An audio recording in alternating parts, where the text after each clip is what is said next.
and welcome to another episode of Why People Do What They Do, where we have in-depth conversations, interesting ones at that, with various personalities from different fields. Today we have Adam Lobo with us. Hello. Adam, you might have seen him, you might have heard of him. He's a YouTuber that does incredible videos of tech reviews. So that's incredible. I love his videos. Adam, thank you for spending time with us. Of course, it's been today, a pleasure. I actually follow the channel, so I'm always eager to see. Thank you. I like how you guys actually cover different types of genres of jobs, which is amazing. Like for example, like you did with Tunzaki and stuff. It's nice to have this behind the scenes, so I would love to share everything that I have. Thank you so right much. Here for you guys as well. Yeah. Your journey, Adam, your career, it has been very colorful. You've done so many things. We want to understand, how do you get started in this space? We know that you were an astro before, you were a musician.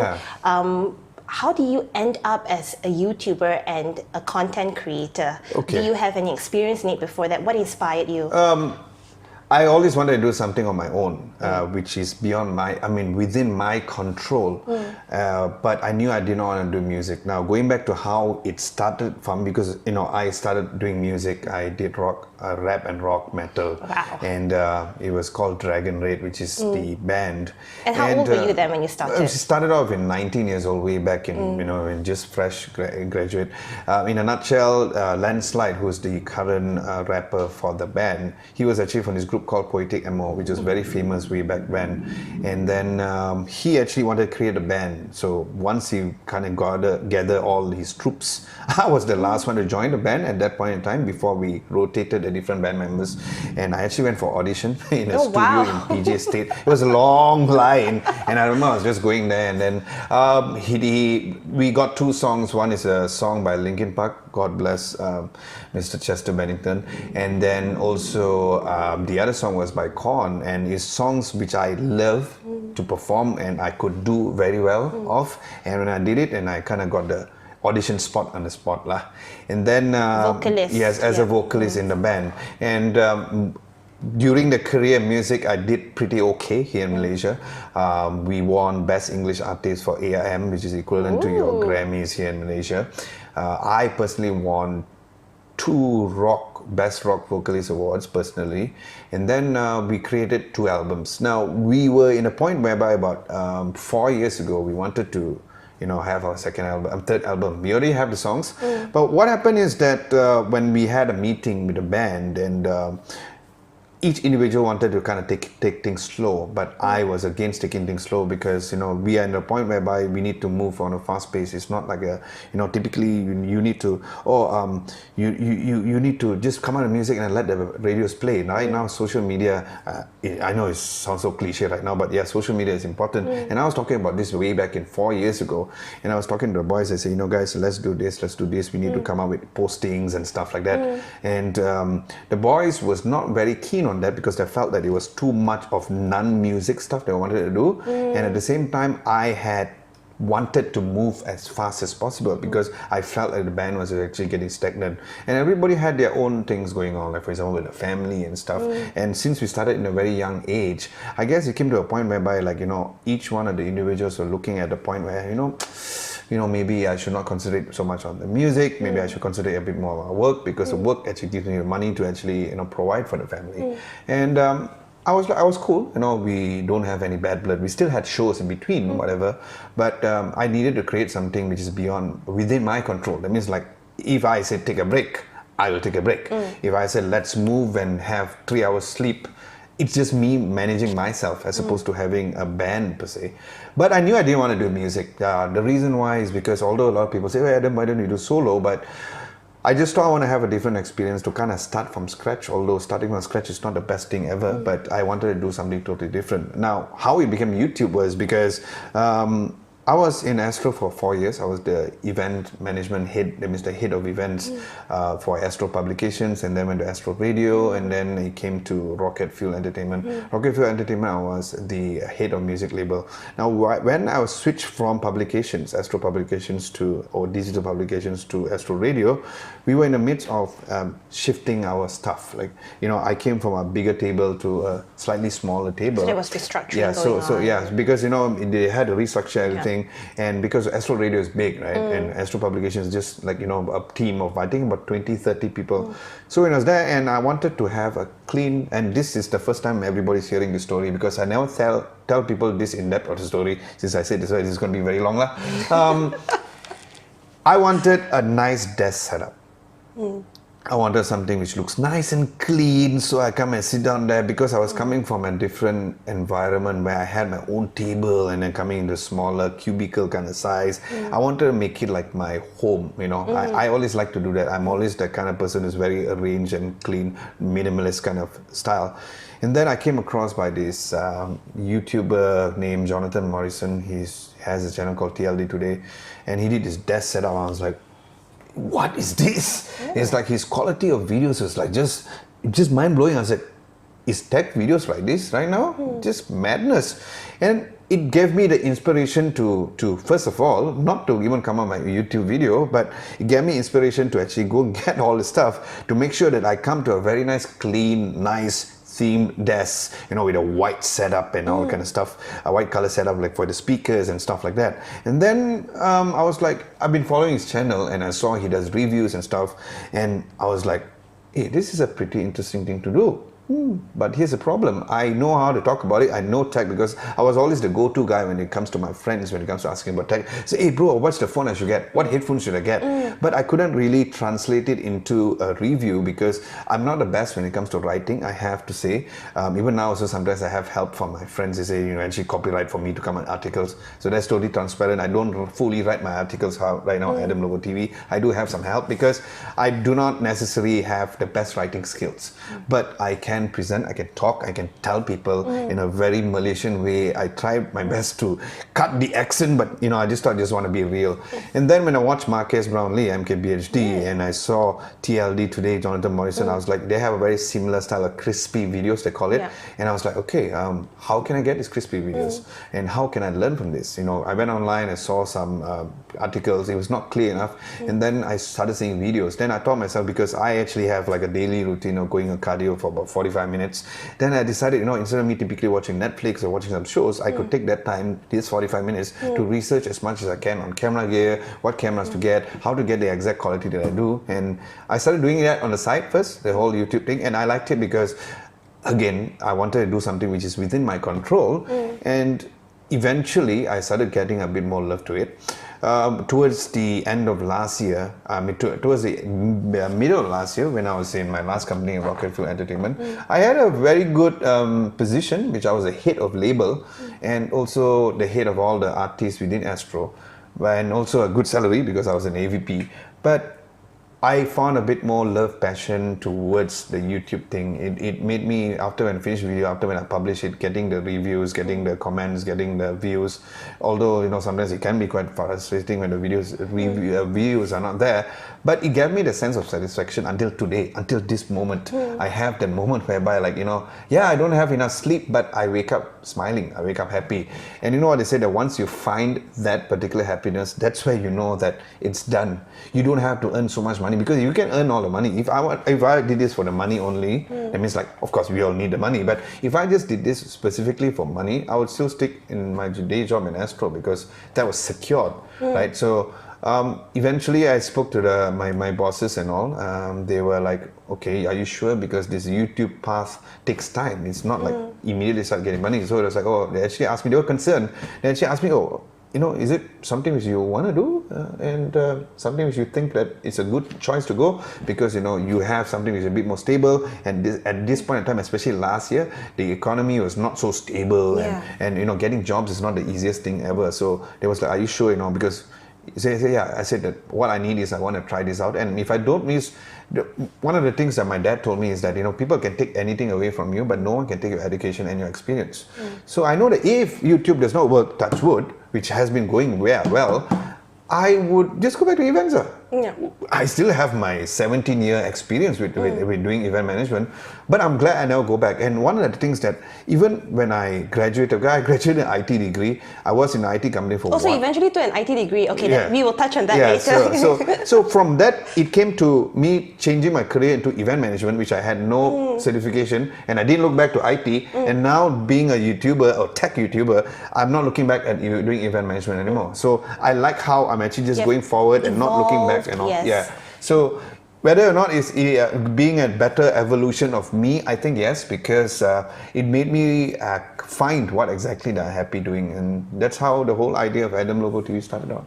Adam Lobo TV, so you basically did it as a part-time, not full-time. You were doing it as part-time while you were still working. Yes, correct. Right? Do you have the idea of actually branching out? The reason why you did it in the first place was because you had the idea of eventually, if this works out and I love it, I would want to branch out and do it full time, or you didn't have any idea? Yeah, I actually wanted you to. Had a plan. I had a plan. I actually got a mutual friend, which both of you all know. We can talk about him, Mr. Sherman. He's actually spoke to me about how whether I'm interested in terms of how we can expand Adam Lobo TV and stuff. It is something which I plan to do. Now the thing is that I need to come up with a proper structure plan in order for any investors to come on board.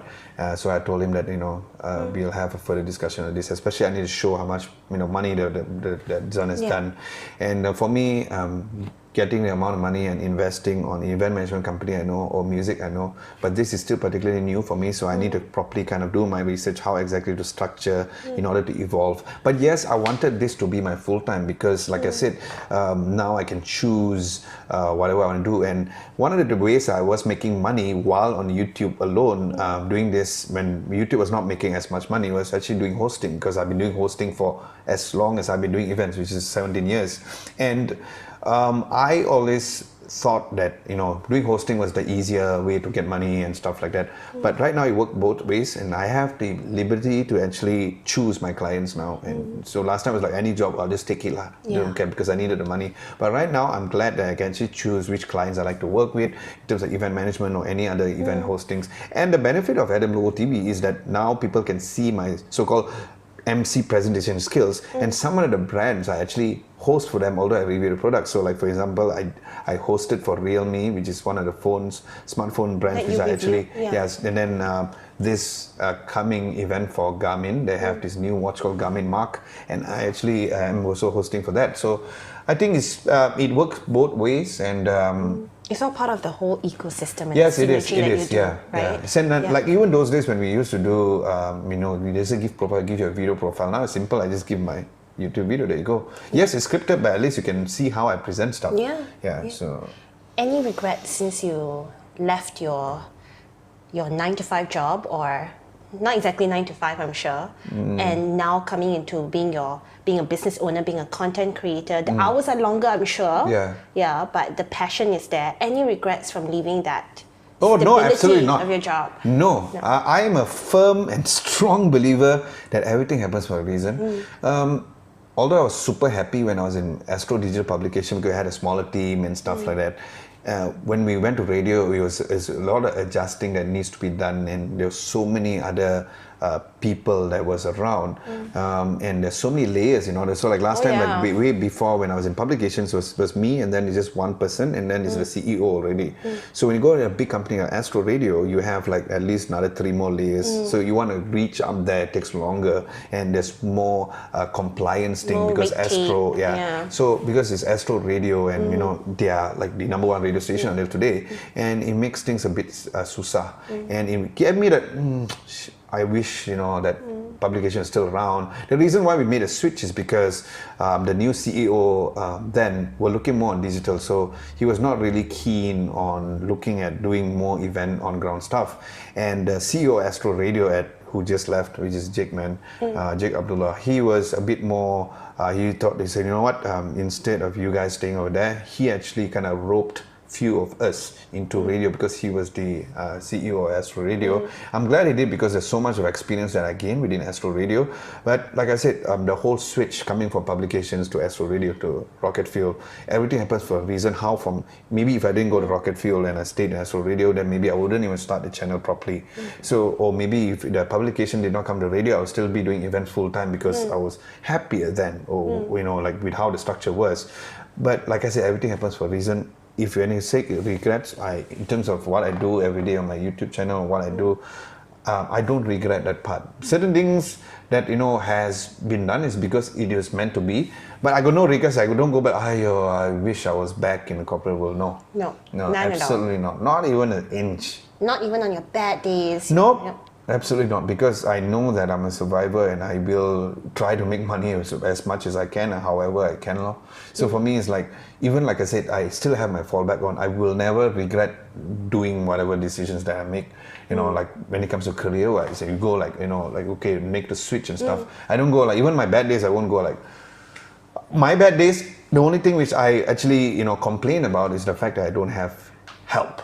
That's about it. I'd be like, I wish I had another editor. That's about it. Yeah. I wouldn't go like, I should have stayed back in a stable job. Yeah, because I mean, coming from a corporation like Astro, you have your colleagues, you have your team members, you have like, if you're the head, you also have managers to also help you out. Yeah. And then coming out, you spoke to me about how you didn't have any experience in shooting, in production, and not having the experience and having to learn from scratch, as well as not having help, being a one-man show. How do you deal with that? Like, walk us through the process. Because when I said that, when I wanted to pursue the thing with whole Dragon Raid, away from Dragon Raid thing, I really wanted to make sure that I wanted to do something which is within my control anyway. Yes. So work on your own terms.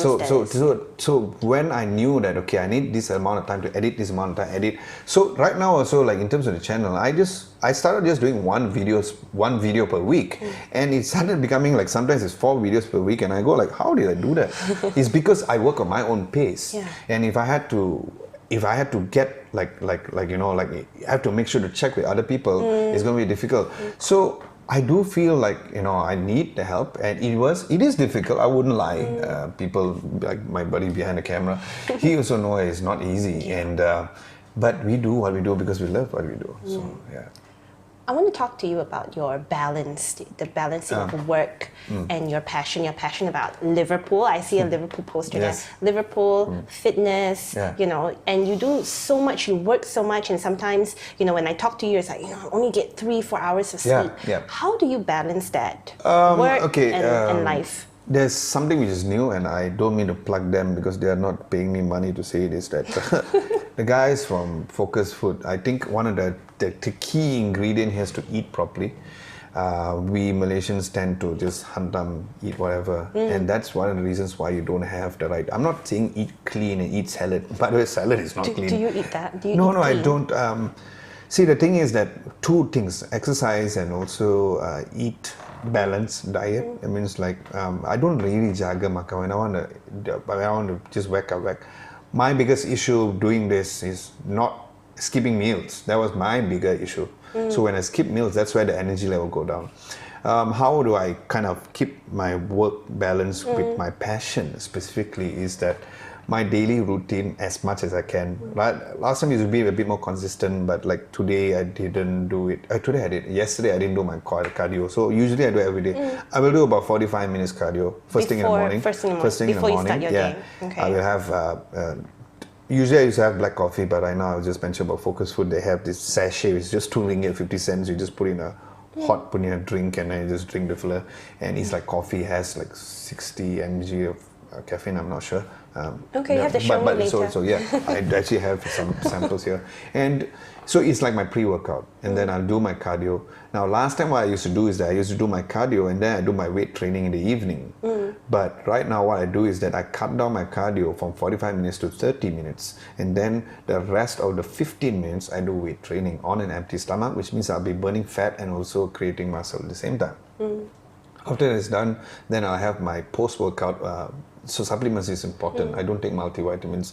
And then, I'll go to the studio and do whatever I need to do. In terms of the passion, I think now the biggest passion other than what I do is of course the Liverpool and also music. We still occasionally practice, we still occasionally jam, and when we jam we actually because there's also another band that is in works which my current guitarist is actually working on, but we're still recording. But how I keep time for that is that we actually kind of schedule. So like Liverpool's had matches, it's like, okay, it's on Monday at 12:30 a.m. So I try to finish everything between 12:30 a.m. Or just a Liverpool match is at 7 p.m. Then I try to do my stuff, before and after. Or sometimes like, after the match, I'm just going to chill. But yeah, so in terms of the music, music has to be scheduled. I think the next time the schedule for practicing and playing with the boys is, I think next Tuesday or Wednesday, I think. Then for the matches, it's just basically when the matches are on, then sometimes I just wish for not so early matches, so that at least like I watch the match and then I can fun cow after. So yeah. Okay. So productivity-wise, you are at your peak right now, would you say? Yeah, definitely. Over the peak sometimes. It's like, what am I doing? Yeah. What do you say your biggest improvement or progress is since you started Adam Lobo TV to where you are right now? And congratulations on getting so many subscribers compared to last thank year. you. I'm not being humble, but I'm still not very happy with the numbers. But thank you. I appreciate it. What is your target? What are you happy with in terms of progress from when you started Adam Lobo TV to right now? And where would you like to see your channel and your content creation path going from here on? Unfortunately, in this industry, you should understand is that no matter how much quality content that you create, even like for example for this channel, the regular brands and everybody will still look at your numbers, right? Oh yeah, that's a constant discussion. So and it does not. For me, some brands that I work with kind of understand that for me it's like organic numbers is way more important. As long as you have engagement is one of the biggest things. And for me, that I wish that for someone, because like one of the things which we content creators, or even like the ones who does blogs and stuff, or even the media tech companies who is a group, we all have to work within the pace of the phone releases, because if you don't, you won't get views. So like for example, just say the Samsung Galaxy Note 10 Plus, I did a first impressions video within 24 hours when it was shown here in Malaysia. I literally took my camera gear, went to Mid Valley Gardens, they showed the phone over there, I shot everything, I rushed back here, I did my voiceover and I released it. Now if I were to do a first impressions video, at least one day late, the views that I get, it won't be as high as me releasing within the same day. So that is one of the so-called, not just struggles, but that's one of the things that we have to make sure we have to do. Especially when all these brands are just churning out phones and introducing them to the market at the same time. Yeah. So I know when I do those kind of content, I will definitely get the views. But sometimes there's some brands which can be quite upsetting, where we work on something like, for example, like certain things, because it all comes from the audience and also YouTube algorithm is just weird. So like I was actually given the one of my monitors for the camera monitors, which I was telling people how that I record my videos, right? And just to tell people, okay, look, one is there. When I see other tech YouTubers around the world, when they do this kind of content, those videos do well because people want to see behind the scenes. But I notice when I do behind the scenes, the views is not as good, and it makes me a bit upset, because like, I thought you guys want to know. But I know there's only a handful of people wants to know, like you and Dom. So these are the people only wants to know actually this whole entire thing, right? So I think that coming up with content which you don't get the views can be frustrating. That's about it. But it does not mean that I'm going to stop. It just makes me want, okay, I need to come out with different content. Because in case you do not know, and everybody who's watching, there's this new YouTube algorithm, because I'm always aware of. So for example, now I do tech channels. I just do tech reviews, only tech reviews. Suddenly I do a McDonald's review. It's like, okay, I just went to McDonald's, I love this new burger. The views that I get at McDonald's, although you hit the bell icon and subscribe, because you usually watch tech stuff, sometimes you won't get notified, and they won't recommend the videos, because this is not catered and that is not Adam Lobo TV's niche. That sucks. So for example, if I just watch your review of a smartphone, and then tomorrow if you review something that is under smart home or food review, I will not be notified. Yeah, the chances of you being notified even is though not I've that. subscribed to your channel. Yes, correct. Yeah, because I've seen it. That's number one. Number two, the main thing is that YouTube does not recommend the videos to anybody. You know how you have your YouTube recommends? There's two ways. One is organically being recommended. Another one is for you to pay for boosting. Yes. So the organic recommendation will never even come because they know, hey, this is not your content. Why are you doing this? Right. And it sucks as a content creator, which means that we cannot diversify our style. The only way YouTube try to do is because they try to make you come up with a different channel if you want to do something like this. So like, behind the camera, we were talking about, coming out with reviews for movies. I would love to do it because I had so many things to talk about. This Joker, for example, and movies and stuff. I've got to talk about that. And the thing is that I think the only way for me to do something like that is not to put it on Adam Lobo TV, although I have the audience, is for me to actually create a separate channel. That really makes sense. What if you create a content bank of movie review, say for example, movie review episodes, and you do 10 or 20 of them and then release them at the same time? Hence you have 20 instead of just one. Yeah, but movies come out not like 20 movies within one shot. Man. That's true. Right? So, unless you do like a nostalgia. Yeah. So that's where like content creators who do camera gears can help because like for them they don't have the pressure. Like I have a close buddy. His name is ZY with the ZY production or Z production, and he creates content which is mainly on camera gears. He has no pressure whatsoever because those kind of content is evergreen. So he can do a camera gear review, like some people will still buy this camera in 3 years time because I want something cheap. And believe it or not, because he does only camera gear reviews, his highest views is from the US, not even from Malaysia. Right. Yeah. And so for him, if just say suddenly you do a phone review, he won't make it. The views won't be as king as how he does for his camera reviews. Yeah.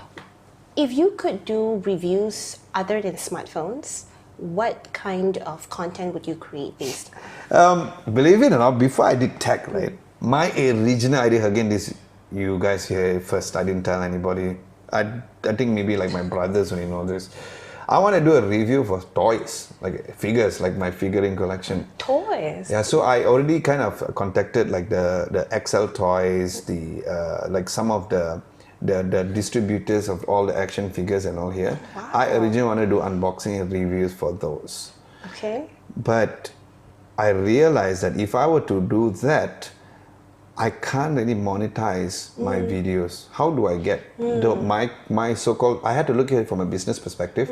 My so-called target clients will only be like the shops, and these shops don't have marketing budget. They're very niche. Yeah, so although I know I may get the views or maybe the niche, and also I had to look from a money-making what context is, so that I at least know, okay lah, this is how I can make money. And yeah, if money wasn't the issue, I would do a toy review just for the sake of, because I love it. I get excited with figures. I stop completely because now when money comes in, I either blunder the family or actually go and like buy camera gear to pump just it back into the business. So that's why I do a bit more. And of course, movie reviews, because I know there's so much content. I can create movie reviews. Like you can do like trailer reaction. And the work behind it, I mean, no disrespect for content creators who actually do movie reviews, but there's so many good ones like Pure Pixels, very nice guy. His name is Zafran, very cool guy. And you see, the thing is, it's easier. Like, I'm not saying his job is easier. It's all about, because they want to hear your views. And there's so many types of content you can create for movie reviews. I can do like trailer reaction. You're like, wow, this trailer is Ganas, I love this trailer. And then you can do movie reviews, you can do non-spoiler reviews, you can put there spoiler reviews. There's so much content, all you have to do is put the camera there, sit down and talk. You don't have to do B-roll and stuff, which I do. So sometimes I feel like I wish I could do that content, but I'm not going to, like leave tech. But if I had the extra time, I would definitely do movies. That would be my second channel. That would be more than the figurines. Because I love the enthusiasm. When we walked in earlier, we could see all these Joker figurines here in your office and in your studio here, and you were talking about the Joker movie. I could really see the energy. Yeah, a lot of people told me that. Yeah. That's one of the reasons why Netflix Malaysia and Singapore actually told me whether I'm more interested to do more movie stuff, but they kind of understand that mine is all about organic views. But who knows, maybe next year I'll open my own like a movie review channel and give my thoughts. Because since I just literally just said it's as easy. Hopefully, hopefully you heard it now. What's the date? It's 9th. So maybe it might happen, because maybe if I move into a bigger space to have like a dedicated camera, because you know that those kind of videos, you don't need the highest quality cameras. You just need a good DSLR, or you can even use a smartphone. As long as I have a dedicated space to just sit down and just talk about it and release it, I think maybe that could be doable. Because it's not as complicated and it's not as hard as doing my video reviews on my channel. No, Adam, I love your honesty when it comes to sharing about your business, how content is important and the quality of your content and your passion for it is so important, but you are also talking about the business and commercial aspect of it, right? When did you realize, do you realize this from the very beginning when you started Adam Lobo TV? Like, yes, okay, content is great, but the commercial aspect of it is important as well. Or did you realize it only at, midway? Or do you think that you realized it because you started after years of experience? There's a very good question. I love the question because I would love to share with everybody. Like I just mentioned earlier, I originally wanted to do the figurine reviews, right? But I knew I couldn't make money out of that. Now for the smart home ones, I knew that I could do it, but that was a bit more on a passion. Was that your first video? Yeah, that was my first ever video. It's a smart bulb from this company called LifeX from the US, if I'm not mistaken. But I knew, and while I was at least, it was not right at the beginning, I wouldn't say right at the beginning, but somewhere in, like, not say middle, it's like the early days of Adam Lobo TV, when I was, because I not only consume contents about, the tech, I also try to learn the business aspect about it and try to learn how to monetize the content I create. And then I realized there is a possibility to do it with smartphones a bit more. And I'd be very honest with everybody who's watching, what's great about this is that, when the companies pay you money, they don't pay you money to tell nice things. They are paying money, and I'm glad that all the clients I have worked with, when they ask me to do video reviews, they are not paying to say good stuff. It's not a sponsored post, right? So if it's sponsored, we need to clearly put there, okay, this one is sponsored. You can't say anything bad at all, because we come from companies like from Astro, where when you give money, this particular talent must say good stuff. And being a content creator like on YouTube, they are paying not for you to say the nice stuff. They are paying to the creation of the video, which takes a lot of work. And that's why I love the space. And I'm glad that companies over here are actually acceptable to, to giving constructive criticism if you want to. Like, for example, I released a video about the Huawei Mate 30 Pro, about reasons why you should get it and not to get it. If you really think about it, it's like, if I'm going to pay like millions of ringgits to this fella, why would I want him to mention, but why you should not get it, right?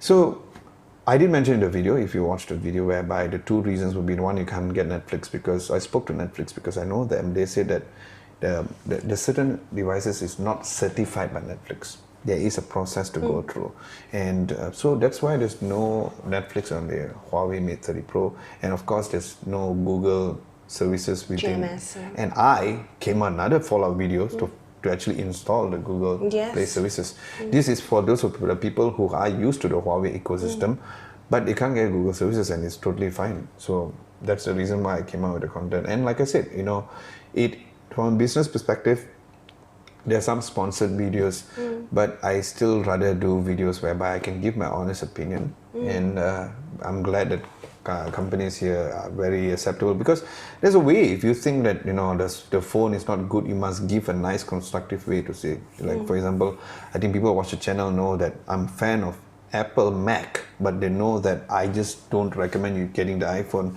because of the amount of money that you pay, which you can do so much more. It's not to say that I hate on the company, but I'm just telling guys, save the money, belanja me coffee or something, because it's not what you pay for. And there's so many amazing options like Vivo, there's Honor, let's not talk about big guns, let's not talk about the Huawei and Samsungs of the world. There's like Realme selling like hotcakes. They're just here in Malaysia for 1 year, almost 2 years, and they're really going up so fast. It's because they give the price or the value. I'm still a fan of flagships, I have to say, and my audience is still actually come from the flagship, but it's great to see all the other brands also coming up, and it makes people be more aware. So like for example, like my buddy just got the Vivo V70 Pro, and I think if you ask him like 5 years ago, he was like, huh? I don't think 5 years later I'm going to use this phone, because these phones are not only coming with a very affordable price, but at the same time giving you a very good option where you don't have to spend so much money and get what exactly you get. Yeah. Do you think your corporate background, Adam, contributed to your success now and your productivity now? If you had started Adam Lobo TV, say, 10 years ago or 5 years ago, you know. Without corporate background lah. Without corporate background, you know, without the experience that you garnered throughout the years, do you think that you would be as successful and productive? I'll give you a percentage so you can get it. 80% yes, only for my event management career. Okay. It gave me a lot of experience there, understanding sales and stuff like that. But only 20% I would say within Adam Lobo TV, because some of the things are actually quite straightforward. I can't say that it did not impact me. It did impact me to a certain way. I could understand. It also gave me some context, I would say. Because like, for example, like I wanted to know, like I wouldn't know that if I did not get this corporate experience. But like I said, it's not so much, but they are, and there is an impact. Like a typical person will be thinking that, you know, if I want to get items from Nokia, for example, I just go to Nokia. But it's not the case. So if you don't have the corporate background per se, you may not know even the existence of PR companies and what they do, right? So it'll be like you ask a regular Joe, or maybe like someone who just came out of college, who may not know anything about marketing and stuff, and they'll be like, huh? PR company for what? You want to go and get a phone for it. So most of them do not know that you need to go through a PR company. Certain things you can go direct. Some of the things, like for example, these PR companies actually manage and campaign the thing. So from that perspective, that's the 20% which I mentioned, that how corporate has helped me give my experience over there. But 80% is mainly on my event management career, because through the corporate clients, dealing with amazing clients, whereby they push you to the edge. You actually get the experience whereby, like, you know, so for me, because I was an event management person, so I would say 80% came from the event management, which I'm so glad that I've had experience. That human interaction, understanding human nuances, I think that's the most difficult. And also, like I said, 20% would be like some of the stuff which is behind the scenes, where, you know, it is now obvious for us who is within the industry, but for people who are not in the industry, they don't even know that, oh, I have to go through a PR company. You know what I mean? So striking out as a YouTuber, not easy at all. You know, like when you started out, you were so disciplined enough, right, to actually start while you were working a 9-to-5 job. How did your family and friends react to it when you told them, I'm going to do this full time? Were they supportive, or do you get a lot of backlash for it? Unfortunately, you see, the thing is that even before I started Astro, it is, I don't blame my mom for it, but she always had this idea of, oh, if you don't work for a corporate company, you have no job. Oh, you have no stability. No, it's not stability, it's like you got no job.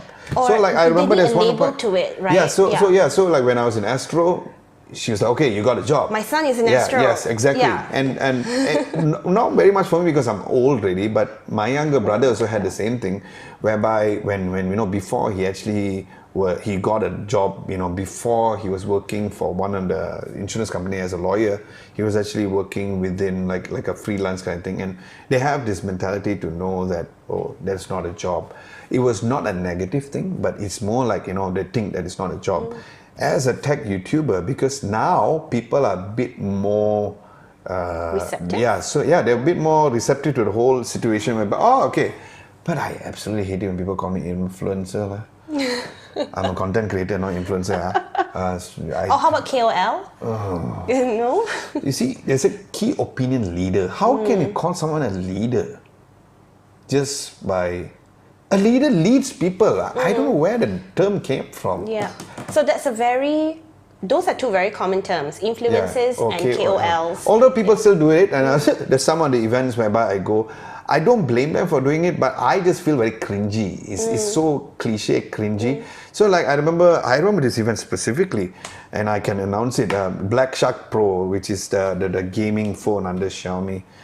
So I was looking, where's my name under media, and then put UKOL. So I said, then I give KOL badge. I'm like, no, I'm going to wear that. So the thing is that now it's a bit more acceptable, like when I say more receptive. But even when I was doing music, it was something which was not so, that's not the way. Like again, I was talking to my buddy Dom, and he was telling about how we all grew up in a point whereby everybody needs to be a doctor, lawyer kind of stuff, and if you're not one of those. And interestingly enough, there was this survey done. I swear, you guys can go look at it. And Marcus Brownlee actually tweeted this, and this is a true story, except for China. But around the world, the number one career that kids want to be is a YouTuber. Yes, they want to be Number two, check it out. Number two, not really influencers, but YouTuber. Number two, teacher. Oh, I was like, that's very interesting, because when we grew up, our parents didn't tell us to be a teacher. I guess the idea of giving education to people, and that's what I also do in a channel, is that fulfilling. You don't have to get millions of it. And so the reason why China is not number one on that, and China number one is teacher number one, believe it or not, because there's no YouTube in China, so that's the reason why. So it makes sense. Teacher, though, that's very, very interesting. I know, I have no idea, but I guess that I was trying to reason with myself, but it is a true story. You can actually go and Google it. Marcus Brownlee shared that, and he was like, what? There's no more like, I want to be a doctor, lawyer anymore. It sucks in a way, because it's like, so what? They got no more doctors. Everybody want to be YouTuber, then I fall sick, then how? That's very true. However, there is statistics, I think, that came out last 2 years, that we have an oversupply of doctors or nurses. Lawyers? I saw lawyers, I feel like there's too many already now. Too many lawyers? Okay. So that's why we created this show, because we just wanted to talk to people from diverse backgrounds and industries, not only lawyers. So people like you, kids look up to you, they get inspired. You shared with me earlier about how a chunk of your audience are actually kids. Yeah, I mean, not to say a lot of them, but the ones who like literally ran up to me and their jaws dropping were kids. And sometimes I'm confused whether do they think I'm somebody else or something. You have that doubt, right? It's like, are you sure? Then when they say, I love your show, I subscribe. Okay, correct. I'm the right person. If they go like, I saw you in a football match. So tell us one incident about there was kids two. There's two main ones. I mean, I've seen the two highlight. One is Irfan, another one is Adam. Also, his name and Carl. The Adam and Carl was just recently. Irfan, for me, is a very smart boy, and what happened is that he so happens stays in the same condo as my parents and my mom, and so the dad was like, pergi lah ambil gambar dengan Adam Lobo. I was like, so sweet. I was like, huh? I just heard my name. So he said, he watches your YouTube channel, and he came. So came and he hugged me. I was like, my heart melted lah. Ghana so then he started having conversations with me, and I was like, oh my god, this fella is smart. How old is he? 10. And then just recently I had a hosting job in Desaru. There's two kids, and they don't look Malaysian because they're Portuguese, and those kids were like, they were riding a bicycle, because you can rent like bicycle there in Desaru, and I swear they were like, and even the mom was shocked. Mom was looking at me like, I was like, okay, did that confuse me with somebody else or what? Because I'm still not used to it, because usually I have like the guys who's like, bro, okay, you are a fan of Dragon Raid, but this one is different, right? So when they come actually and like these kids was like, I love the show, I love the channel. And it makes me feel, okay, I have to be a bit more cautious of the things I say. That means like I try not to be, cursing a lot, because I curse behind the scenes a lot. And right now, even now, I'm not say controlling myself, but I just try not to. It's especially, okay, I know, you'll bleep it, but no, I think I won't. Especially in the channel. So, I mean, that's why I kind of like what I do, because having an impact in the crowd in general, I mean, towards the crowd in general is great, but having an impact to a younger generation who actually say, I remember these two kids is like, when I grow up, I want to be like you. I'm like, what? That like, so I felt sweet. like, I felt like, are you just being sweet or is it true? But this fella had this innocent face, and I hugged him and I said, this is why I actually posted up, and I hugged him and I actually said that, you'll do better than me. Because I think he'll do way better, because he had a passion when he was so young. He already knew what he wanted to do when he was so young. As opposed to me, I only discovered YouTube and wanting to do this only 3 years ago. This fella is so young, he's already doing it. So yeah. So what would your advice be to kids that watch you, kids who want to be YouTubers, kids who want to be in this space? What would you say your advice would be to them? You know what they say, that the best camera I have is in your pocket. It's true. But for me, I always wanted to stand out to have better quality.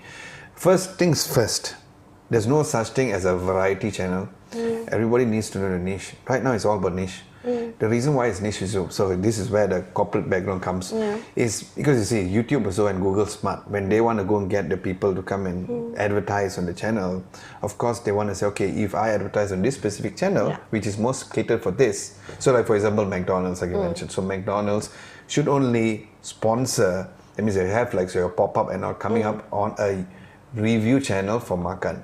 It should not be appearing on a freaking political website.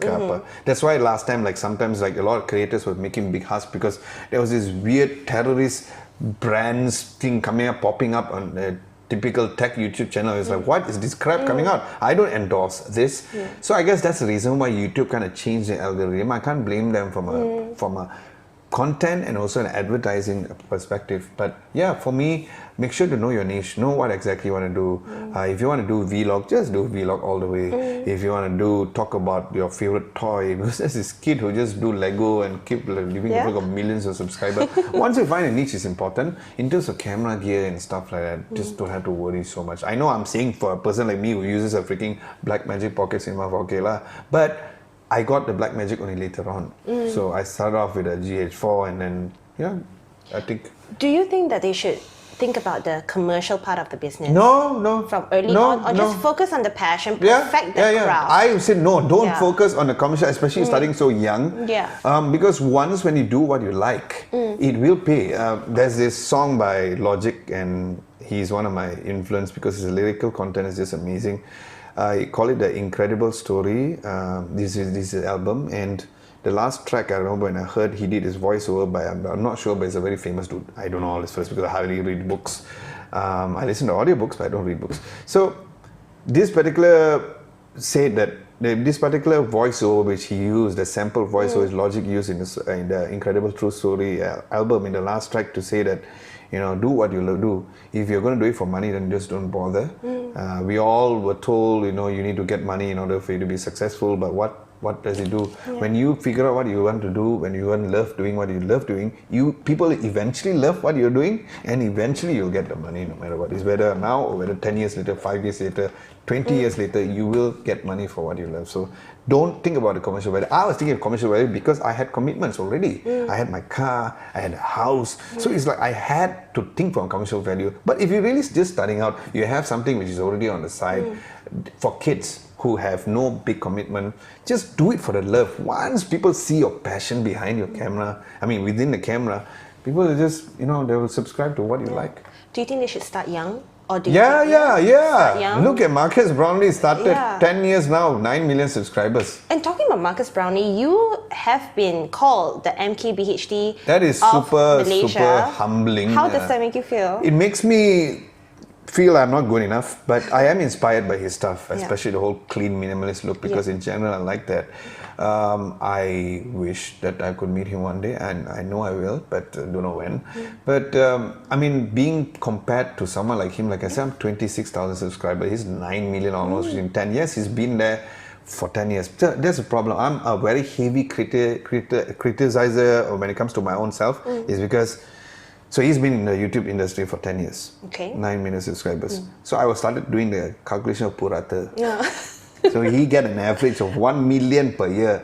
I'm 3 years, I only got 26,000 subscribers. What?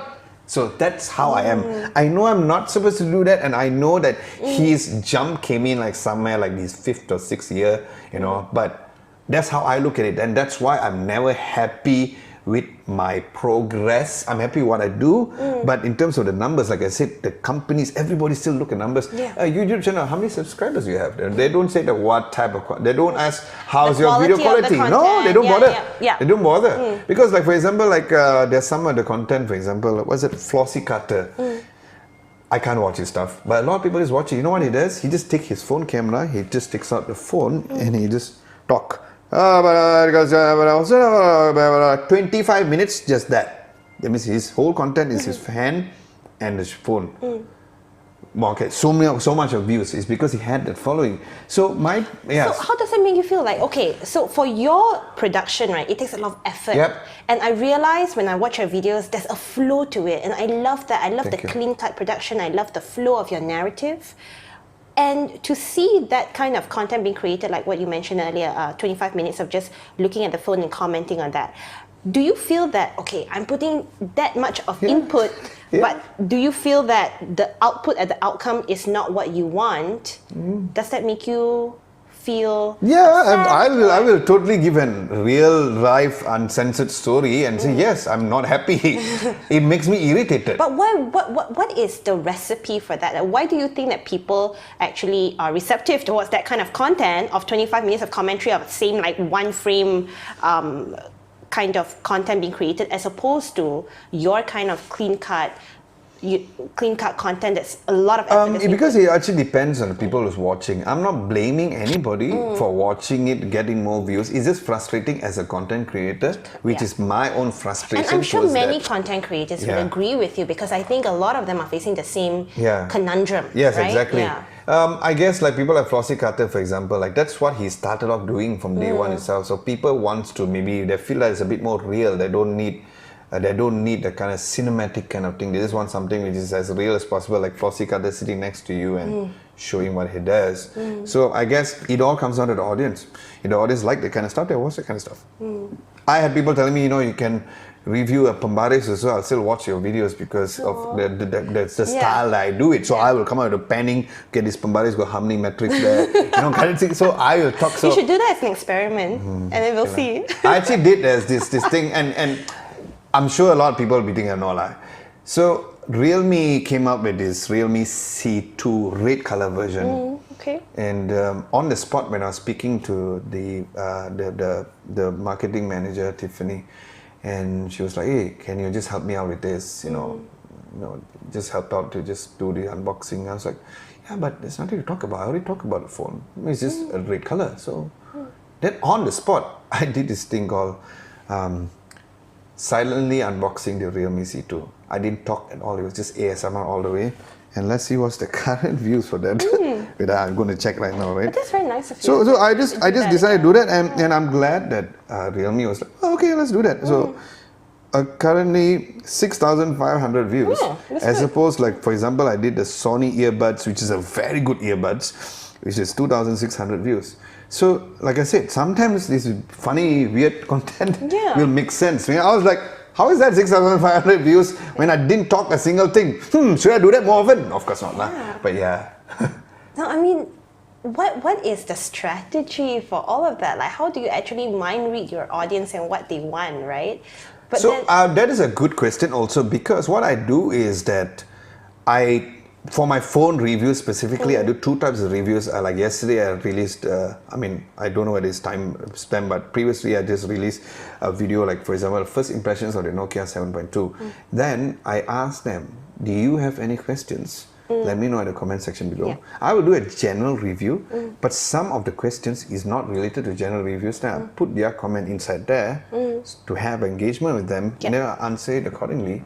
Because like for example, one of them asked a very interesting question, which is the spoiler alert. They asked that whether or not I can watch HDR content on Netflix for the 7.2. Now, although it has a HDR screen, but it's not Netflix certified. So that's one thing which I'm going to mention. I didn't even know that. That's a great question. So another question I get is that how well or how pandai is your subscribers? They are damn pandai. They correct me sometimes, and I feel humble. I'm like, thank you, man. I say thank you. I won't go like egoistic and don't even reply. I reply every single comment. So have you ever been in a situation where you don't know how to answer those questions? No, because I've always asked the brands. I think when it was you and your previous, before the whole thing, I remember I was the number one person, according to you and Haley, to say that I asked the most amount of questions on the Nokia phone. Yes, I remember that. So remember you told me, right? Because I was like, how come nobody has asked you the same question? Because that's the thing.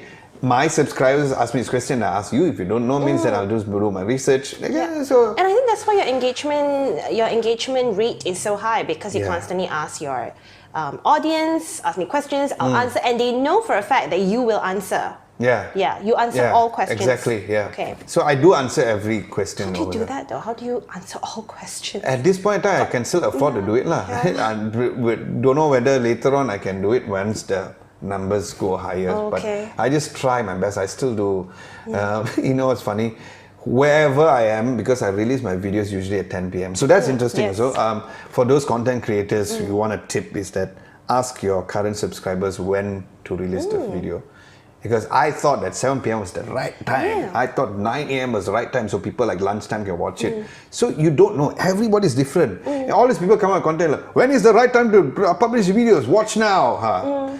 It all depends on your current subscribers. Okay. So I asked and I gave them a few timing and then they told me 10 p.m. I was like, kalau 10 p.m., right? It's like some of them are going to go and sleep. But because based on my target audience at 10 p.m. there, and once they said 10 p.m., right? Once they view and then the section YouTube is like, oh, this video, okay, here recommended section. That's what happened. So I asked them, and like for example, like I'm holding a OnePlus 7. I just wanted to do a OnePlus 7T Pro review. Okay, when it just came out, I just got hold of the OnePlus 7. Then I asked, I said, guys, I just got a OnePlus 7. Should I do a separate video on that, or I totally ignore it and just go with the OnePlus 7T Pro, or should I do a comparison for people who, you know, what's the difference? Which one I should get? Is it worth it? So they came up with that, and because of that, pressure, I need to do a comparison. So extra work for you. It does not matter, as long as I know when I release the content, these are what they want to watch. So if that, so and that's I why know, you do it in the first place, right? exactly, Because of your audience. and also to help them make a purchase decision, because that's why they watch the videos. Otherwise, means I'm not doing this for the sake. Hey, this guy uses a good phone. That's why I'm using the Samsung Note 10 Plus because of you. Okay, yes. I'm glad. Samsung better hear this one. Okay. Yes. So that's one question that I'm very, very interested in. You know, like how do you the recipe for the strategy and the engagement with your audience? Where do you normally engage with your Only audience? YouTube more. Instagram story, I'm not very. Instagram story a lot. Yeah. A lot. That one yes, because that one at least because this. I still don't trust Instagram because sometimes like I get this weird comments because the hashtag, right? So you get like some weird people like love this, you know, and then heart. I'm like, yeah, but it's nothing. Do you get that weird money changer? Oh, I got it. I just blocked them, so now I don't get it anymore really. Or old money, old the coins? old money. Yeah. I used to get it, so yes. Then I blocked them, so then you don't I get weird stuff on YouTube. You don't get weird comments on YouTube as opposed to Instagram. Okay, I do only at this point in time I get hate comments only from statistically from the US only. Okay. These young subscribers. Malaysians have never said anything negative towards me, which I'm super happy. Malaysians are the best. They're so sweet. Yeah, right? Yeah. Like, I thought that, you know, like for example, I remember a lot of Americans, I didn't do it because I listened to them, but a lot of Americans did not know when I had a piercing here. It's like, what is that on your lips? I'm like, aren't you all supposed to know about this? And then they also kutuk my earring. I'm like, oh, really? Yeah, so I'm like, aren't you all supposed to be the most exposed to all of this kind of stuff? As opposed, if a Malaysian asks me that, then okay lah, I can understand. But the Malaysians never say anything. So yeah, I'm way more engaged on stories because I always like to kind of tell behind the scenes of how a launch goes. Like, you know, when I go for a phone launch, I'm also happy to actually go to the Porsche Taycan event is happening in Singapore, and they have this interesting collaboration with Star Wars. I'm a huge Star Wars fan. I Only see the that villains too. Yes. as usual. And so for me, like, I can't wait to share them on my Instagram stories to tell people how is the experience. I might do a vlog, but it's very mafan to do a vlog because I don't like to do it. You don't like? I saw your vlog in Paris. Oh yes, for the honor view. Yeah. Okay, I did that because it's like I never been to a country which was snowing ever. Yeah. So I was super late to the game lah. So I just literally experienced snow first time in the year 2019. But that was quite good, your vlog. Yeah, I saw that. Okay, yeah. People like you, because you're my friend, you watch it. So I don't know whether the general people watch it. I'm sure they do. Okay. Yeah. Okay, so that's something I want to talk more in depth about as well. Cyberbullying, heckling, do you face that? You mentioned that you had, some of those people commenting on your piercings and all of that. Yep. Anything to do with your production, your content, other than, you know, all these piercings that you get? Production and content, everybody loved it. No, I didn't have a single complaint. It's always personal attacks. That's about how do you deal with it? I Does ignore that upset you? I ignore. I'm like, I ignore. But you know what's funny? I have like a gang. I have like a bunch of them will reply and you know, kutuk them balik. Oh, nice. So your like, friends, your fans? I will call them my friends, although I tak pernah meet them. Oh. So I have like, I remember this is YouTuber named Degenerate. I still don't know what's his name, but he's always there. The moment I get some negative comment, the film give balik one. So I meet you, I love you, like give you a prize. Oh, yeah. So I mean, there is, I think other than that, no. No one has kutuk my content. Nobody. But every time it's always personal attack. Yeah. And it's part personal and attack, and also sometimes it's also like, for example, when I created this the Huawei video which went viral, and people was like, "Hey, what are you talking about? You can't even," I mean, say it in English way lah. And again, it's mainly the Americans, and they were like, you know, it's so obvious that it cannot be installed, but in the video I clearly show that it's been installed and it can be used. And then like some of them will the only way they kutuk the content is that they don't agree with my opinion. Okay. So like I said, I didn't mention this, and one person commented against it. I said that the Huawei Mate 30 Pro, the camera, the look, it looks like a real lens, like a camera lens. And people were asking me, hey, because people can see from far, because that has a very significant design aspect to it compared to any other phones. And people say, hey, is that a Mate 20 Pro, Mate 30 Pro? And people thought that the guys who was watching, or that particular guy, said I was dramaing and came out with the idea. Why would I want to drama and come out with a story like that? It was a real-time situation, because, hey, isn't that the phone which cannot install Google Play Store? I just created a video which I could do it. So, yeah. So, it's not specifically on the content. Everybody is no problem in the content, but of course, people has their own opinions. Exactly. So, like for example, like just said, like I don't like the iPhone 11, and people talk about how the iPhone 11. Here's the thing: people talk about how the iPhone 11 has best battery. It's 3 hours plus, and I took a screenshot and I showed to everybody. Still, people don't believe. People like, but how come everybody else says it? I said, did they show a screenshot? No disrespect to them, but I wanted to like the phone. I thought it could be a good phone to buy, but it's still not up to what I think it deserves. So yeah. Okay. So for me, I mean, in a nutshell, I just ignore them. I have a bunch of people helping me out to go and answer them, but I just ignore lah. I mean, like this lead singer of Slipknot says, his name is Corey Taylor. He said that if you bark at nothing, you become nothing. So it's like the dog barking at a tree, and a tree is like, dude, what are you doing? Yeah. You're barking at me. Yes. I can't even freaking bark at you back. I'm just going to chill here like I do every day. So Yeah. Yeah. True. So just ignore lah. No need to answer. No need. Some people, I love, you know, if you got the sarcasm in you, you can come up with amazing answers. But I don't have lah. I'm too straightforward. Yeah. Would you say that this is part and parcel of the job as a content creator? Yeah, it is. Yeah, It definitely Would is. you tell people who want to be a YouTuber, content creator, hey, you know, guys, you just have to be prepared for all of these things. Yep. You know, you have to have a hard shell and just be able to take all of this in, because if you're not going to be able to take it in, you won't be able to put out that kind of best content that you want to put out there, because you won't be able to deal with it in the best way possible. Okay. Part and parcel of the job? Yeah, it is. Definitely it is. Surely it is. It will come together with it. Yeah. Correct.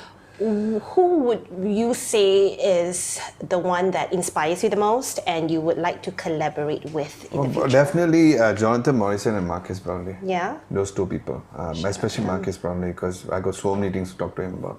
Yeah. So many things to talk to him about. And so many things to learn also from him. So, like I said, to go and reach out to someone who has about 9 million subscribers is not easy. And I think the only way possible is for me to, you know, go more on the international shows. Like for example, in France, I met Linus from Linus Tech Tips.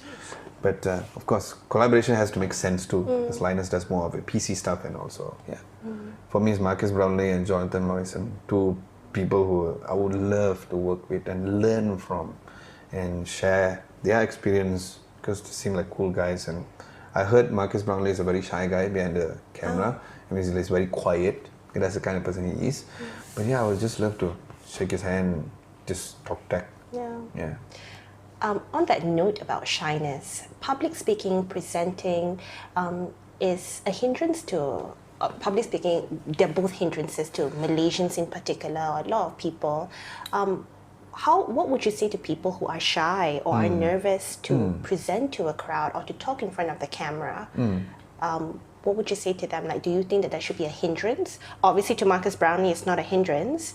But yeah, because he practiced. So for me, it's like if you feel like you're a kind of person who's very shy in front of the camera, you feel like I don't have the confidence. There's so many people, there's so many different content creators. Like there's this, I forgot what's the guy's name. He showed his first video and he couldn't even look at the camera. He was looking there. He was just talking. He was like that. He didn't even have eye contact. Once you keep on practice your craft. See, that's one of the reasons why I decided to be on Shopee Live, to be their regular host, is because it was not really about money. It was mainly because of I wanted to practice my craft in front of the camera, to be as natural as possible, because although people said I'm natural, but I know I'm a bit tight. I just need to let loose a bit. But let loose also can be to a certain point, if I let loose completely, I'll be cursing all the way in my videos, but I should better not. Yeah. So to me, the shy ones, very simple. For you to overcome this, just practice as much as possible. Practice. Just now we have Instagram stories, or last time I got Instagram stories. So imagine, even Instagram stories, like even the professionals out there still makes mistake. So when I post the Instagram stories, sometimes I have to like re-record it 3 times at least sometimes. I'll be like, what am I saying? Why am I making a mistake? So just practice and you should be fine. Yeah, no reason to be shy. If you're shy, just practice, you'll be okay. Were you ever a shy kid? No, I was never a shy kid. I was the one who always do crazy stuff. I was the one that function like the people performing on stage. I will run up on stage and also go and dance there. Ask my mom. My mom got lots of stories on that. It's quite funny and weird. And then I did, like every kid, you have the anti-social moment for a while, the phase, and then after that, for me, because all my life I've been an entertainer on stage and doing crazy stuff. Yeah. So for me, no, I was never a shy kid. Yeah. Top 3 traits that you think are essential for a content creator, anyone who wants to bring into the YouTube scene? Oh, good question. This one seems like, first we feast like, the last dab. Makan. I love the show. The hot wings, the hot ones. The thing is that I think top 3 traits, keep it very simple. Number 1 is persistence. The never say give up, no matter what. Because if I never had the never say give up, like, although I do sometimes, I'll be I give up, cannot do. And then you just give me 5 minutes, I'm coming back. Okay, now I'm going to shoot the thing. Same like how yesterday I wanted to shoot because I'm doing comparison between both phones. So, because I share screen with my younger brothers, right? So you have like maximum of 4 screens. And then they were watching a Korean drama. So I did, and so I needed both of them to turn off the thing, but they were watching halfway. And I didn't want to catch up. Netflix, okay. So when I was shooting, I was like, never mind, I just don't shoot Netflix. Then it slowly hit me, and like now after this, I will shoot the Netflix. So it's because I don't have that because I have that persistence and I have that never say give up attitude. That's very important. Number 2 would be you have to love it, not like it. Gary Vee just posted a very interesting video. If you watch it, just post it, because I get notification when Gary Vee posts something. And there's this girl who said about how she tried everything that she loved, and then after that but she couldn't find. She eventually did not like it. So Gary Vee just told us, say, you didn't love it, you just liked it. You hooked up with that. Like, how you hook up with people, right? Yeah. But you're not committed to that person. So Gary has a super important point, because what he's trying to say is that if you love that, you will never leave it. If you love your job, you will never leave it. There's no excuse. Sometimes, like I said, it's not about the money. People think it's about the money. So second would be love it. You need to love, not like. You need to love what you do as a content creator. Create something you love to do. If you love to eat, just create about that. If you love to travel, just do about that. The third one would be, I guess, not be afraid of criticism, I guess. Because some people really get it. Like, I'm fortunate enough to get, I think, like out of 100%, my criticism only can maybe like 10 to 20%. So deal with that.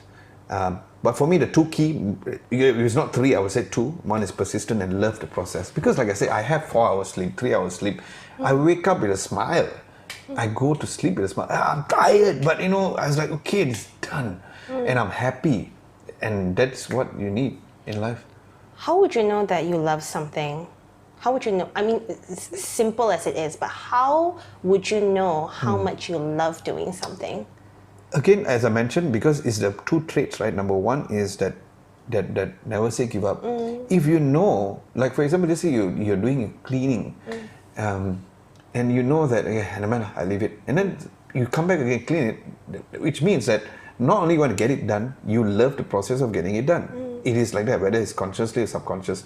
You really need to love the process, and that's why you know that feeling of satisfaction that, oh, okay, my job is done, oh yes, kind of stuff. That is important. So once when you have that feeling, you be totally gone in terms of, you already, I would say that you made it. Although people think that getting the best money, buying a Lamborghini and buying a market big house is like, oh, made it. For me, you made it when you are happy. That's done. Yeah. Yeah. What are some of the, future tech news that you are excited about? Okay. Yeah. I got one straight. Yeah. Okay. What is it? Electric cars, tech cars. Nice. That is one. You did one on Tesla, Yeah, right? I did a Tesla Model S. S. I still love the car. So right now, and then I think 2 weeks time, I'm heading to Singapore for the Porsche Taycan or Taycan. I need to find out exactly how to pronounce because I need to video the flight. But that's how exactly, and that is your current competitor. And I saw some Top Gear videos and stuff. That is actually whooping the Tesla, which is good. At least he keeps Elon Musk on his toes rather than coming up with very interesting comments on Twitter. He's the king of Twitter. Yeah, and he has this latest... Yeah, the 1 million donation. You heard about that? No, but I know that his latest venture is not cars, but it's about the human brain. Yes. Yes. That's so interesting. Yeah, I know. Yeah. For me, I would say electric cars is still something very exciting. And do you think Malaysia will bring in electric cars eventually? They were until the recent, I don't know whether it's a sensitive topic to talk about, but I think the recent change of government has changed things a bit more different in terms of perspective. Because previously, because I drive a hybrid, and previously the card, the one where you go and teat for the car charger, it was not charged, it was free. Now it's charged because the country owes money. So now it's charged, number one. Number two, some of the cars, I heard from some of the salespeople, like the BMW X5, not to say I'm going to buy it, but the BMW X5, the electric version, apparently they're not even going to bring here because there is no subsidized from the government like how it was last time. I'm not saying I'm the pro-government previously, but I'm saying that is how it is right now. It sucks.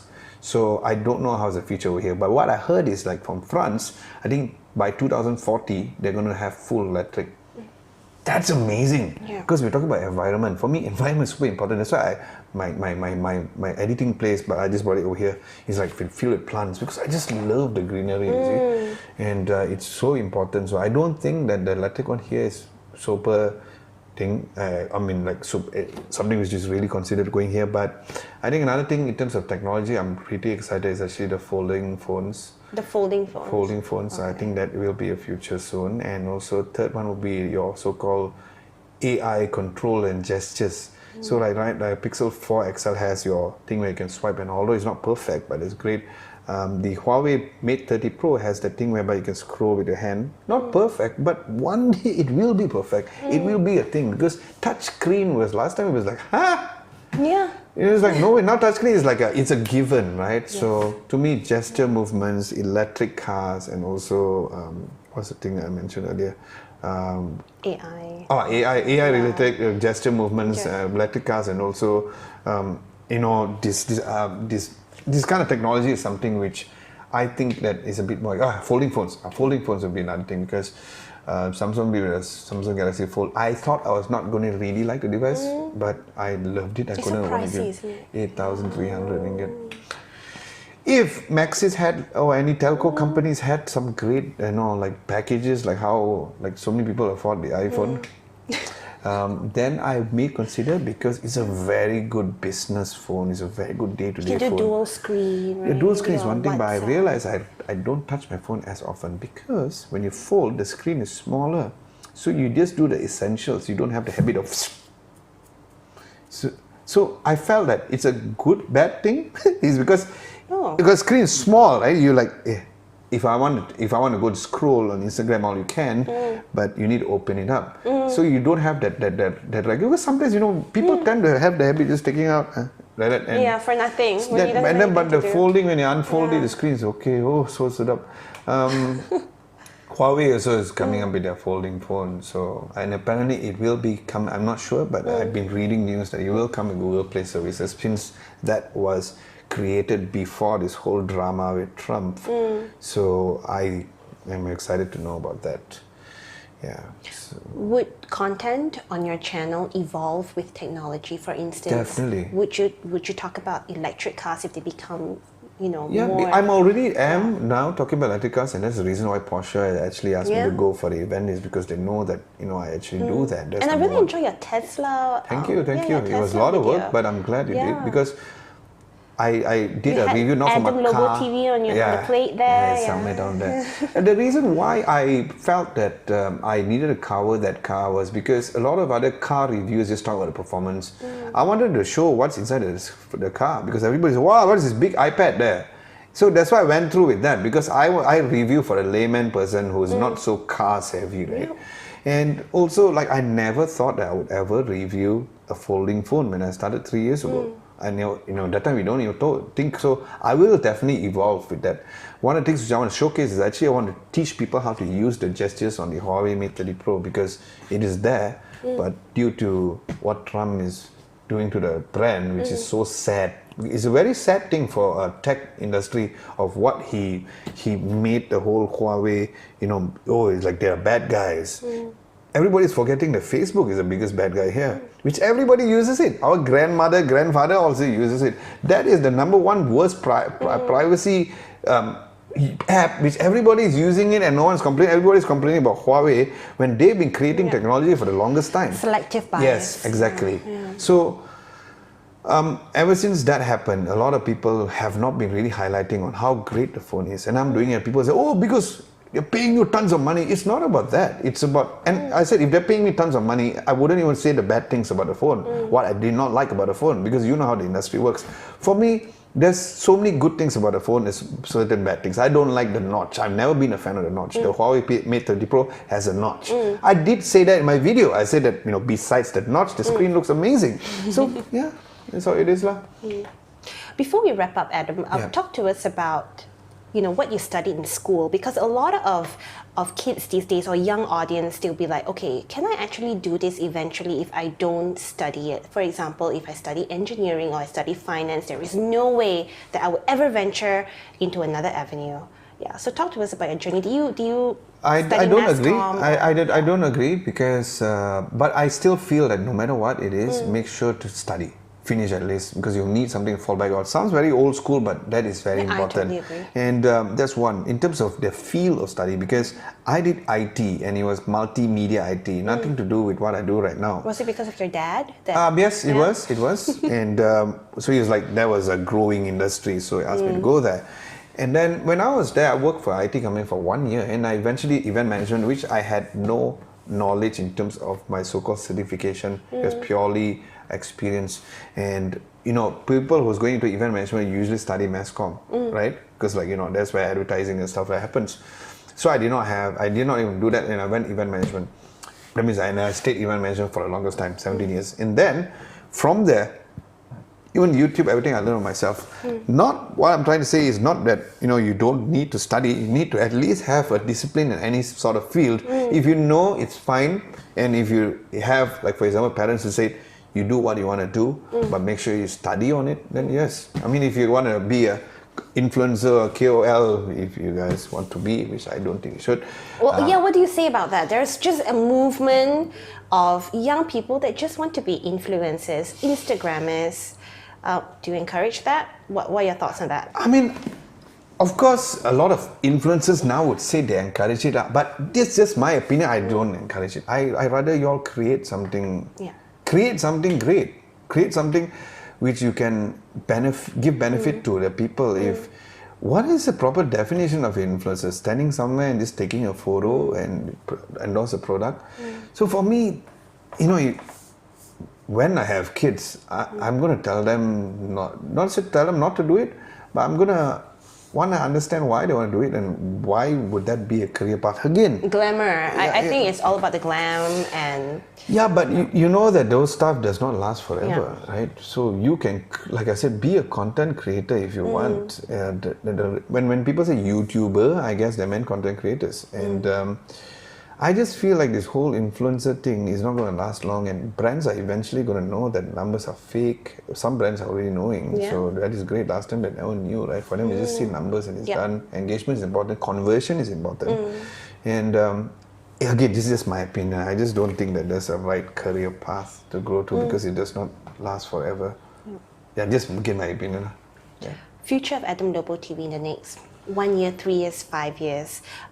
Do you work with, would you want to grow your team eventually? Do you want to work with a manager to negotiate your deals? I know you work with so many brands, Adam. Yes. How do you actually deal with, do you deal with them directly? Do you have a manager? No, would you want to bring in a manager eventually? What are your plans? At this point in time, I think my only plan, because I don't look too far ahead. A lot of people like to look like 5 years, 10 years. I just look at what is next, right? So the next thing I need to do is to have maybe a more bigger private space or a bit more private space so that I can literally just come in there and just shoot, because right now it's just sharing space with I love your studio. Thank you. And then that is one, and the next thing that is, I think, which I'm looking forward, which is the next best thing. It's not really a manager. I need an editor. I was just talking about it, how editing is very important because that takes a lot of my time. Okay. Even scripting, last time I used to get someone to help out, but I realized that scripting cannot be written by anybody else because when you talk about it, you have your own style. Yeah, I have my own style, our own words that I choose, which is super easier words to use, you know. So eventually I started editing as that does not make sense. But for me, let's say for example, somebody who's having your Final Cut Pro knowledge, I just teach you one time how to be done and you can learn, because everybody thinks that my editing skills is so king and so hard to do. Actually, it's pretty easy. Once you know the formula, stick to the formula and then it's done. So for me, having a team is great. So I would say expanding a team, not to have like branches and stuff, right? So like for me, having an editor, having another person to help me shoot some B-rolls, that'd be great. And then a manager, I don't think that is very important yet. I think that I've been doing research. So if I want to expand the team and you have an investor come on board, I think one of the things which I need to do, which a lot of people do not tell you, is to have an SEO person who's just specifically just pushing up in terms of making sure that all the content which has been produced is properly out there. I think that's how I would say. Like manager, not really, because I still rather talk to the brands directly. And I think that gives you a personal touch to it rather than speak to my manager. If you're a musician and all, it's fine, but having that, it's still better. But you can work it both ways. You can still have a manager, but you still kind of also, be there for the meeting. So it all depends on. But like I said, that's not my priorities. If the manager is going to come on board, the manager has to bring in the job, then okay lah, you manage me lah. That means like you give me like 4 or 5 clients which already wants to work with me. Then okay, fine, you can be my manager for the rest of my clients. But if you're just going to be there just to manage me like a PA, I don't need a PA, right? I can do stuff my own. I feel like having a team makes more sense. So that at least on a Saturday and Sunday, I don't have to postpone you guys, but that was an emergency. But my point is that it does not, it gives me more time because it takes me 6 to 7 hours to edit, which is considered fast compared to last time. It used to take me days to edit. So now it's 6-7 hours because I have a formula, they've done the presets there, everything's done. I have like a formula. That's why I said, all I need to do is have a guy who is interested in Final Cut Pro. I'll show you everything, teach you everything, and you can do it already. So yeah, for me, team is very important. For me to actually have at least 2 more hours sleep. Nice lah. 2 more hours? That'll be like 6 hours? Yeah, so 6 hours, cantik. Oh gosh, don't know how you do it. Yeah. Okay, so exciting things ahead for Adam Lobo TV. Thank you. Cannot wait to see what you have in store. Thank you for sharing your journey and your nuggets of wisdom. No, it didn't feel that way. So guys, persistence, hard work, amazing session with Adam Lobo. Thank you so much, Adam, for being with us here today. Thank you for having me on board. Please subscribe to Adam Lobo TV. At Adam Lobo TV, you can find him on YouTube, on Instagram, on Facebook. Do you have Twitter? Yeah, but not as active now. Okay. I think the most active place is Instagram, Facebook slowly now, and also YouTube is the main place. Yes. So if you haven't subscribed to Adam Lobo TV, this has been an amazing session. Thank you so much for joining us.